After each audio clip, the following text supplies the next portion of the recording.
precisely 6:45. This is the Sri Lanka Broadcasting Corporation. News edited by Lal Mallavarachi and read by Sharifa Tahir. Headlines. The debate on the second reading of the budget will begin today. The President requests all ruling and opposition parties to join with him to carry forward his program to create a new future for the country. Many positive programs have been introduced from the budget. Presidential election and the general elections would be held next year. Opposition leader accuses that the budget proposals have not focused due attention on the affected people. SJB parliamentarian Harsha De Silva says that the President has presented a positive budget proposal in order to rebuild the economically bankrupted country.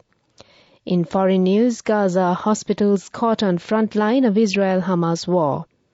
In sports, the 4 semi-finalists have been confirmed for the knockout stage of the ICC Cricket World Cup. Local news in detail. The debate on the second reading of the 2024 budget will begin today. It will continue for 7 days till the 21st of November. Following the debate, the vote on the second reading of the budget will be taken on the 21st at 6 p.m. The committee stage debate will begin on the 22nd of November and continue till the 13th of December. The vote on the third reading will be taken on the 13th of December at 6 p.m. President Ranil Wickremesinghe requests all ruling and opposition parties to join with him to carry forward his program to create a new future for the country. This program has been presented by this budget. The President says the budget deficit for the fiscal year 2024 is estimated at 2,851 billion rupees, which is 9.1%, and the total expenditure for next year will be 6,978 billion rupees. The government has allocated 5,277 billion rupees for recurring expenditures such as subsidies and salary payments.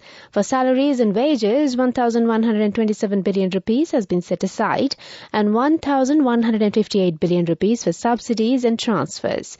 The President said that the government's focus should be on both responsibility and accountability in providing public services.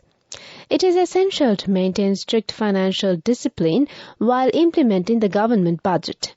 The President proposed to allocate 10 billion rupees for the year 2024 for the renovation of such roads which have become dilapidated. As soon as the foreign debt restructuring process is completed, the second phase of the Central Expressway, the section from Kadawatha to Mirigama, will start jointly with China. The President added that it is necessary to develop a national program to enhance English literacy in Sri Lanka. The aim of this program is to provide English literacy to all by 2034.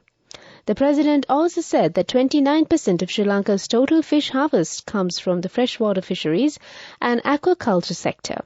There are about 12,000 permanent and temporary reservoirs in Sri Lanka. The total size of the reservoir is about 260,000 hectares. For the development of the freshwater fishing industry, the President proposed to allocate 200 million rupees. The government will provide the necessary authority and support the farmer organizations to work together with the private sector to rehabilitate small tanks. A special program will be implemented to increase milk production by 53% in 5 years with the contribution of the private sector by effectively using all the farms owned by the National Livestock Development Board. There is an enormous economic value in leveraging Sri Lanka's strategic location and position in the country as a supply hub. However, many steps have been taken to realize this long-term dream. As a first step, the government will work together with all stakeholders to develop and implement a national supply policy. The government expects to initiate land connectivity between Sri Lanka and India. The capacity of the Colombo port will improve after the construction of the West Terminal and the expected Colombo North port after the year 2030. The Trincomalee port will also be developed. The government's ultimate goal is to elevate Sri Lanka as a regional logistics hub. In addition to the budgetary provision, which has already been made, the President proposed that 2,500 million rupees to be allocated to the Lower Malwatoya project in order to expedite the rest of the work of this project. A Sri Lankan Buddhist museum for research activities as well as for cultural promotion activities will be set up. The President proposed to establish a Mahavihara University incorporating all the aspects of the Mahavihara's history and roles.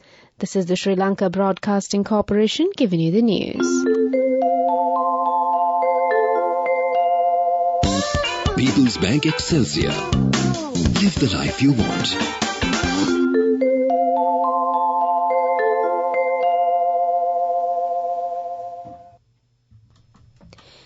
Continue with more stories here at home. While delivering the Budget 2024 speech, President Ranil Wickremesinghe said that the presidential election and the general election would be held next year. The President also said the Suraksha Students Insurance Scheme, which was introduced in the year 2016 but is currently not in operation, will be reintroduced. Accordingly, all school students will be entitled to this insurance coverage. A financial scam targeting parents of school children has been reported from several parts of Sri Lanka. Police media spokesman SSP Nihal Thalduwa told SLBC that the Sri Lanka police has launched an investigation into the scam following complaints of several incidents. It is reported that the gang posing as school authorities has been contacting parents claiming that their child is severely ill and in need of treatment for which they are required to immediately deposit cash. Investigations have found that some parents had deposited money to the scammers due to failing to verify the safety of their children. Meanwhile, it was found that the scammers had broken into and robbed the houses of parents who had rushed to hospitals after being deceived by the scammers. The police have requested the public not to fall victim to such scams and to verify the details before acting on false information. Finally, on local news, opposition leader Sajith Premadasa says the budget proposals have not focused due attention on the affected people. There is no relief proposed for them by the budget. Therefore, the opposition will reject these proposals and clear alternative proposals will be presented at the budget debate in the coming days. Meanwhile, SJB parliamentarian Harsha De Silva says that the President has presented positive budget proposals in order to rebuild the economically bankrupted country. This program will be a very challenging task. Therefore, we all should help the President without being hypocrites. That's local news for the moment. People's Bank Excelsior, a comprehensive banking services package with a branded checkbook as well as debit and credit card exclusively for you. People's Bank Excelsior, for professionals who dare to dream. The main news story is brought to you by Sinhala Mahatma. World Diabetes Day falls today. This day is celebrated every year on the 14th of November.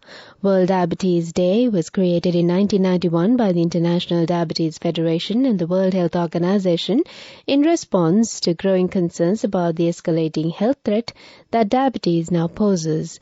This provides an opportunity to raise awareness of diabetes as a global public health issue and what needs to be done collectively and individually for better prevention, diagnosis, and management of the condition. To mark this event, a media conference was held yesterday at the auditorium of the National Eye Hospital, Colombo, with the aim of making people aware of diabetes, preventing vision complications, and protecting them from blindness. The National Eye Hospital of Sri Lanka urges people with diabetes to get a comprehensive eye examination annually. The main news story was brought to you by Sinhala Mahatma. And on Watchlight, 13 post offices in the Western Province South, covering Colombo and Kalutara, will remain open 24 hours, offering night services to accept fines related to traffic offences. The specified post offices, including locations such as Slave Island, Havelock Town, Vallavatta, Borella, Kotahena, Battaramulla, Nugegoda, Dehiwala, Mount Lavinia, Moratua, Panudura, Kalutara, and Sitavakapura, have been designated to accept fines around the clock. The Department of Posts has collaborated with the police to facilitate this service. That's on Watchlight. Moving on to world news. Headlines. Gaza hospitals are caught on front line of Israel-Hamas war. US airstrikes target more Iran-backed bases in Syria. Toxic haze in India capital Delhi after the Diwali festival. World news in detail. Hospitals and medical facilities have become caught up in tense fighting as Israel presses its offensive against Hamas in Gaza City. The focus of attention has been on Al-Shifa, Gaza's largest hospital, where an estimated 2,300 people remain trapped by battles in the surrounding streets.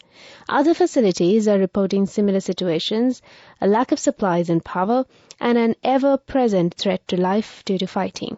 Israel says it is not targeting hospitals directly, but acknowledges there are clashes around Al-Shifa and other facilities.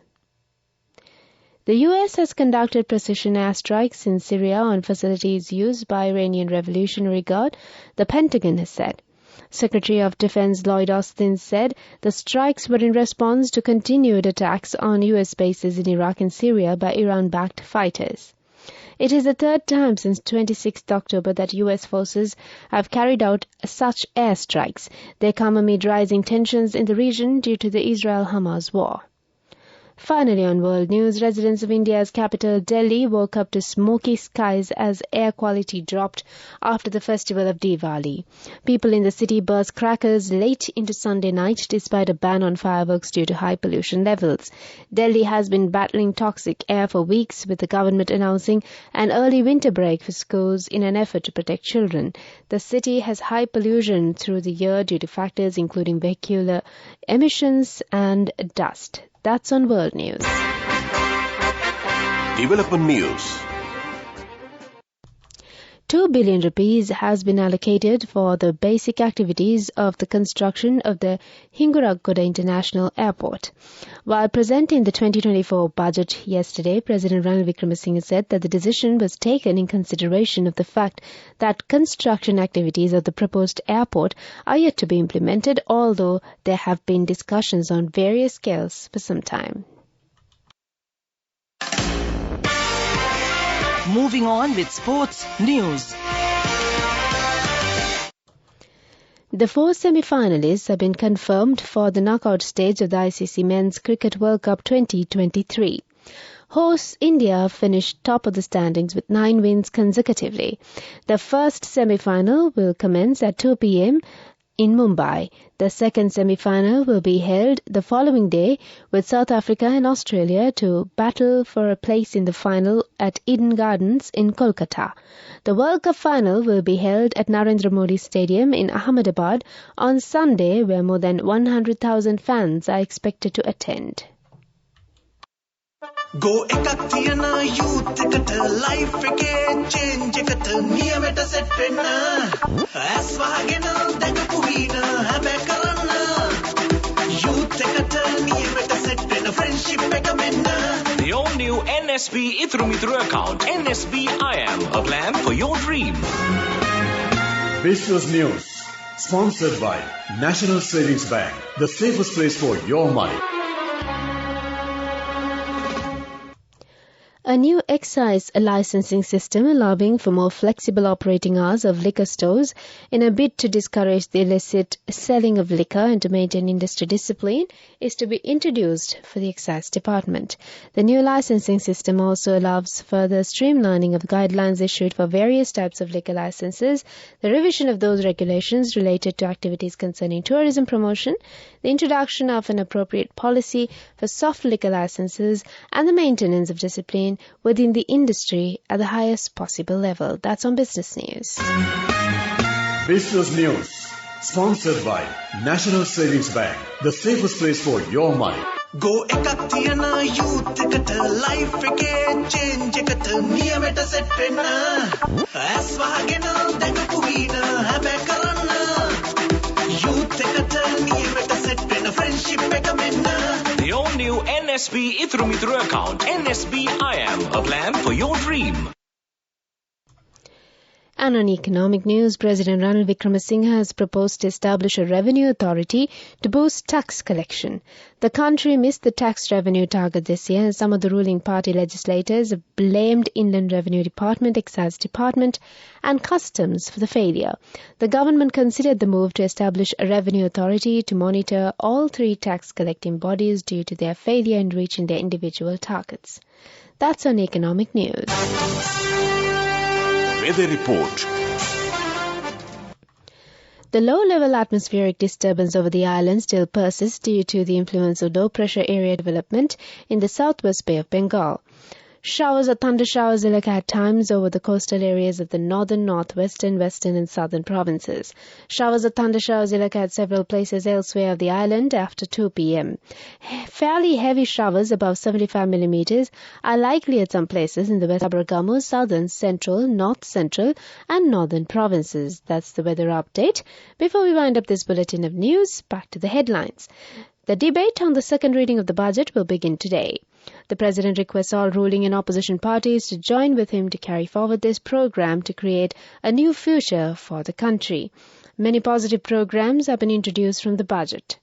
Presidential election and the general election will be held next year. Opposition leader accuses that the budget proposals have not focused due attention on the affected people. SJB parliamentarian Harsha De Silva says that the President has presented a positive budget proposal in order to rebuild the economically bankrupted country. Foreign news, Gaza hospitals caught on front line of Israel-Hamas war. In sports, the 4 semi-finalists have been confirmed for the knockout stage of the ICC Cricket World Cup. With that, we conclude the morning bulletin of news, and it's back to Soundly this morning to give you some good company.